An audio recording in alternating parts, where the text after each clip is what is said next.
दोस्तों आज की वीडियो बात करने वाले हैं, अगर आप भी महाड़ा लॉटरी का फॉर्म फिलअप कर रहे हैं तो फॉर्म फिलअप करने से पहले आपको कुछ बातें डेफिनेट ध्यान देनी चाहिए। अगर आप फॉर्म फिलअप करते हैं तो अगर आप ये सब चीजों को पहले ही ध्यान देते हैं और आपको लॉटरी लगती है और आपको घर मिलता है तो आपको बाद में पछताना ना पड़े।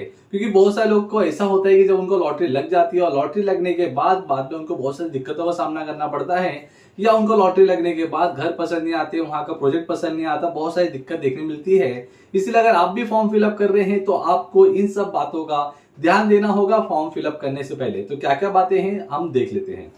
सबसे पहला, आपको जो भी फ्लैट के लिए जो भी प्रोजेक्ट के लिए फॉर्म फिलअप कर रहे हैं उनकी जो भी कीमत होती है आपको प्रॉपर देख लेना है कि जो उनकी कीमत है वो क्या है और उनका कारपेट एरिया क्या है। कारपेट एरिया और उनका प्रोजेक्ट का लोकेशन और जो उनकी कीमत आपको पूरा प्रॉपर चेकआउट कर लेना है। और आपको ये चीज कंफर्म कर लेना है कि जो भी प्रोजेक्ट के लिए मैं अप्लाई कर रहा हूँ उनकी कीमत, उनके कारपेट एरिया और प्रोजेक्ट उनके लोकेशन के हिसाब से परफेक्ट है। क्योंकि क्या होता है कि आपको बाद में ऐसा लगता है कि जो मैंने घर लिया वो थोड़ा एक्सपेंसिव था, इस लोकेशन के हिसाब से परफेक्ट नहीं था, दूसरा जो लोकेशन था वहां की जो प्रोजेक्ट थी, वहां का जो लोकेशन था, वहां का जो फ्लैट था वो परफेक्ट था इस प्राइस में। इसीलिए आपको सबसे पहला प्राइस ये कारपेट एरिया लोकेशन चेकआउट कर लेना है। उसके बाद आपका जो कारपेट एरिया होता है आपको ये चेकआउट कर लेना है कि आपकी जो फैमिली है, जो आपके फैमिली के साथ आप रहना चाहते हैं, क्या कारपेट एरिया उस पूरे फैमिली के लिए परफेक्ट है। तो आपको पूरा कारपेट एरिया भी चेकआउट कर लेना है। अगर आपको लगता है कि कारपेट एरिया आपके फैमिली के लिए परफेक्ट होगा तब आपको उस फ्लैट के लिए अप्लाई करना है और फॉर्म फिलअप करना है। सिर्फ फॉर्म इसलिए नहीं फिलअप करना है कि हम फॉर्म फिलअप कर रहे हैं और फॉर्म फिलअप करने के बाद हमें लॉटरी लग जाएगी और लॉटरी लगने के बाद में डिसाइड किया जाएगा, तो बाद में बहुत सारी चीजों का दिक्कत देखने मिलता है। इसीलिए फॉर्म फिलअप करने से पहले आपको चेकआउट कर लेना है, जो आपको परफेक्ट लगता है, कंफर्टेबल लगता है, उसी प्रोजेक्ट के लिए आप अप्लाई करें। जो कारपेट एरिया कंफर्ट होगा उसी कारपेट एरिया के लिए फॉर्म फिलअप करें। क्योंकि लॉटरी किसी को भी लग सकती है, हो सकता है कि आप चांस के लिए अप्लाई कर रहे हैं और आपको डेफिनेट लॉटरी लग जाए। क्योंकि बहुत सारे लोग ऐसे होते हैं जो फर्स्ट टाइम फॉर्म फिलअप करते हैं और उनको लॉटरी लग जाती है। तो ये आपको प्राइस, उसका कारपेट एरिया का डेफिनेट ध्यान देना है।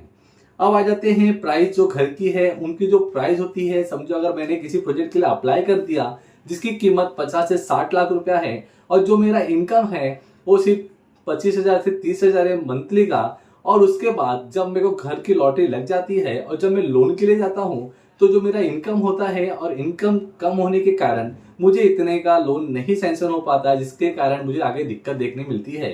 इसीलिए जो भी आपके बैंकर होंगे, जो भी आपके कांटेक्ट में लोन डिपार्टमेंट वाले होंगे, उनसे आपको बात कर लेना है कि मैं इस प्रोजेक्ट के लिए अप्लाई कर रहा हूँ, अगर मुझे लोन लेना होगा इन फ्यूचर में, फ्लैट का कीमत इतना है, तो क्या मेरे इस इनकम पे मुझे इतने अमाउंट का लोन हो सकता है। तो आपको ये चीज डेफिनेट अपने बैंकर से पूछ लेना चाहिए। उसके बाद आपको पूरा डिटेल में चेकआउट करके, अगर आपको आपका बैंकर बोलता है कि अगर आपको लॉटरी लगती है तो आपको आपके इनकम पे इतने अमाउंट का लोन होगा, और आपको इतने सब चीजों को चेकआउट करके आपके बजट में जो बैठता है, जिस अमाउंट का आपका लोन हो सकता है, उसी प्रोजेक्ट के लिए आपको फॉर्म फिलअप करना है। अगर आप सब चीजें चेकआउट कर लेते हैं तो अगर आपको लॉटरी लगती है इन फ्यूचर तो आपको कोई दिक्कत नहीं देखने मिलती है। क्योंकि बहुत सारे लोगों को सेम प्रॉब्लम देखने मिलता है, वो प्रोजेक्ट के लिए अप्लाई कर देते हैं, प्रोजेक्ट की कीमत ज्यादा होती है और जब लॉटरी लग जाती है और वो लोन के लिए जाते हैं तो उनको उस टाइम पे लोन नहीं हो पाता है, और लोन नहीं होने के कारण उनको फाइनली जो भी उनका घर होता है उसको सरेंडर करना पड़ता है। क्योंकि अगर आपको घर लगा है तो आपको पेमेंट तो करना होगा, और अगर पेमेंट नहीं कर पाते तो फिर आपको घर सरेंडर करना होगा। और लॉटरी नहीं लगती है, लॉटरी अगर आपको लग जाती है और आपको घर को सरेंडर करना पड़े तो बहुत ही ज्यादा तकलीफ होती है। इसीलिए जो भी प्रोजेक्ट आपके बजट का होगा उसी के लिए आपको फॉर्म फिलअप करना है। क्योंकि अगर आगे लोन आपको लेना हो तो आपको दिक्कत ना हो और आप बड़े आसानी से लोन लेके अपना जो घर है वो आप ले ले और जो भी आपका सपना है वो पूरा हो जाए। अब आते हैं कि जो भी साइट होती है आपको सबसे पहला साइट विजिट कर लेना है। जो भी प्रोजेक्ट के लिए आप अप्लाई कर रहे हैं आपको आ जाना है, उस साइट विजिट कर लेना है। जो भी लोकेशन होगा, आपको प्रोजेक्ट होगा, हर एक चीज देख लेना है कि नियर बाय आपको क्या क्या चीजें देखने मिलेगी, क्या क्या फैसिलिटी देखने मिलेगी, नियर बाय का लोकेशन क्या है। अगर आपको लोकेशन पसंद आता है तो उसके बाद ही आप उसके लिए अप्लाई करें। क्योंकि आपको पता चलेगा कि जिस प्रोजेक्ट के लिए मैं अप्लाई कर रहा हूँ उसके नियर बाय क्या क्या चीजें हैं, क्या क्या चीजें अच्छी हैं, क्या क्या चीजें बुरी हैं, जो आपको पसंद आ रहा है, आपको नहीं पसंद आ रहा है। लॉटरी लगने के बाद आपको दिक्कत का सामना करने से पहले आप लॉटरी से पहले ही साइट विजिट करके उस पूरे प्रोजेक्ट के आजू बाजू का जो भी फ्लैट है आपका, हर एक चीज आपको चेकआउट कर लेना है। उससे आपको ये पता चले कि आपको नियर बाय रेलवे स्टेशन कितना दूर है, हाईवे कितना दूर है, बस स्टॉप कितना दूर है, और आपके near by schools, hospitals, police station, जो भी रोजाना लगने वाली चीजें हैं, वो सब चीजें आपको कितने दूर तक मिल जाएगी, कितने पास में मिल जाएगी, हर एक जानकारी आपको साइट विजिट पे मिल जाएगा। उसके बाद जो भी प्रोजेक्ट है उसमें आपको एमिनिटीज क्या क्या देखने मिलेंगे, बिल्डिंग के नीचे स्पेस कितना होगा, हर एक चीज आपको देखने मिल जाएगा। तो इसीलिए आपको साइट विजिट खुद कर लेना है, जिससे आपको पूरी जानकारी मिल जाएगी। क्योंकि अगर आप फॉर्म फिलअप करते हैं तो चांस के लिए ना फिलअप करें, हो सकता है कि आप चांस के लिए फिलअप कर रहे हो और आपको लॉटरी लग जाए। तो लॉटरी लगने के बाद आप सोचेंगे उससे पहले ही आपको सब तैयारी करके रख लेनी है। अब बात कर लेते हैं बजट की। जो मैंने आपको पहले बताया कि आपका बजट कितना है, आप किस बजट के लिए घर सोच रहे हो कि मेरे इस बजट में घर होना चाहिए। तो जो भी आपका बजट है, बजट चेकआउट कर लेना है, फैमिली मेंबर से बात कर लेना है, और जो भी बजट है आपके फैमिली में डिस्कस कर लीजिए कि मैं इस लॉटरी के लिए फॉर्म फिलअप कर रहा हूँ, घर की कीमत इतनी है, अगर आगे मुझे पैसों की जरूरत पड़ी तो आप लोगों को मुझे हेल्प करना है, क्योंकि मेरा बजट इतना है, मुझे इतना लोन होगा, इतने पैसे की जरूरत होगी। अगर मेरे फैमिली मेंबर जो भी हैं एग्री होते हैं तो आपको वो सब बात कर लेना है। पर बाद में क्या होता है, बहुत सारे फैमिली में कि लॉटरी लग जाती है, जो हम फैमिली से बात नहीं करते और उस समय कोई हमें हेल्प नहीं कर पाता, क्योंकि हम किसी से पहले डिस्कस नहीं करते हैं। इसलिए जो भी आपके फैमिली मेंबर में है, जो आपको लगता है कि आपको फाइनेंशियली सपोर्ट कर सकते हैं, आपको उनसे बात कर लेना है और उनसे बात करके उनको हर एक चीज समझाना है कि मेरा इतना बजट है, मुझे इतना लोन हो सकता है और घर की कीमत इतनी है, अगर मुझे लॉटरी लगती है तो आपको मुझे हेल्प करना होगा। तो ये सब चीजों का आपको बात करके रख लेना है। अब बात कर लेते हैं कि जो चांसेस होता है कि जब हम फॉर्म फिलअप करते हैं तो कितने चांसेस होते हैं लॉटरी लगने के। तो मैं आपको एक चीज बता दूं, जब आप फॉर्म फिलअप करते हैं, बहुत सारे लोग ये कहते हैं कि जो लॉटरी होता है फिक्स होता है। महाड़ा में बहुत सारे लोग जिनको लॉटरी लगती है वो फिक्स होता है, और इसमें कोई भी न्यू कमर को या कोई न्यू होते हैं बिना सेटअप के लॉटरी नहीं लगती है। तो मैं आपको बता दूं ऐसा कुछ नहीं है। बहुत सारे एग्जाम्पल हैं, ऐसे लोग हैं जो एक नॉर्मल पर्सन है उनको भी लॉटरी लगी है, और बहुत सारे लोग कई सालों से फॉर्म फिलअप कर रहे हैं उनको लॉटरी नहीं लगी, और उन्होंने किसी को बताया और कोई फर्स्ट टाइम फॉर्म फिलअप किया उनको भी लॉटरी लगी। तो महाड़ा में जो भी लॉटरी होते हैं फुल्ली कंप्यूटराइज होते हैं, इसमें मैनुअल कोई भी इंटरफेरेंस नहीं होता है।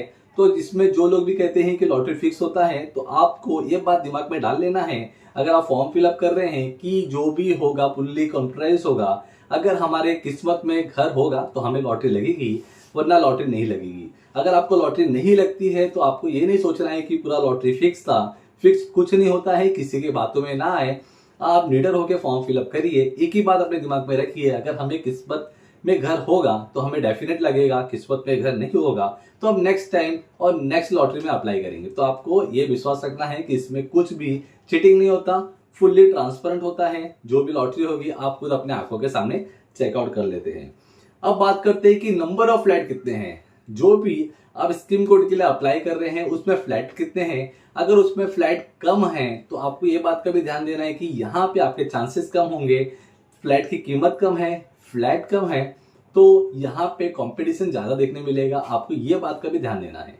अगर आप ये सोच रहे हैं कि आपके चांसेस कहीं ना कहीं बढ़ जाए लॉटरी लगने के, तो आपको ऐसे प्रोजेक्ट के लिए अप्लाई करना होगा जिसकी कीमत थोड़ी ज्यादा हो, नंबर्स ऑफ फ्लैट ज्यादा हो, और कीमत ज्यादा होने के कारण एप्लीकेशन कम आएंगे, नंबर ऑफ फ्लैट ज्यादा होने के कारण आपके चांसेस बढ़ेंगे।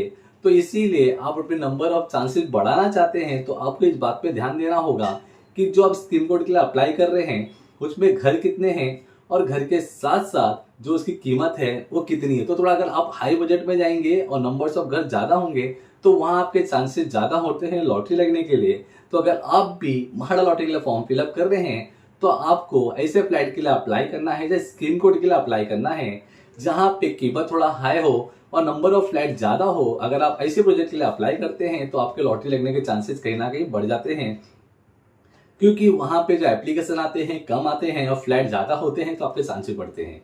अगर आप ऐसे फ्लैट के लिए अप्लाई कर रहे हैं जहां पे नंबर ऑफ फ्लैट कम है, कीमत भी कम है, तो वहां पे भर भर के एप्लीकेशन आएंगे और आपके जो एप्लीकेशन आएंगे वो भी कहीं ना कहीं वो ज्यादा जो एप्लीकेशन होंगे उनके बीच में होगा। तो आपके चांसेस हो सकते हैं, पर जो चांसेस होंगे वो कम होंगे क्योंकि एप्लीकेशन ज्यादा होंगे।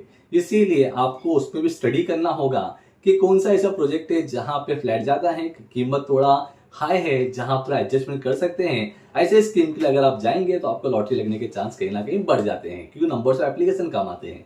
तो ये सारी चीजें हैं, प्राइस, कारपेट एरिया, प्राइस, जो भी लोन होगा, लोन, साइड विजिट, आपका budget, number of flat, chances, और जो भी लोग सोचते हैं कि लॉटरी फिक्स होता है, चीटिंग होता है, ऐसा कुछ नहीं होता है। ये सब बातें आपको ध्यान देना है। और भी चीजें हैं जो हम आपको बताएंगे नेक्स्ट वीडियो में। अगर आपको हमारा वीडियो पसंद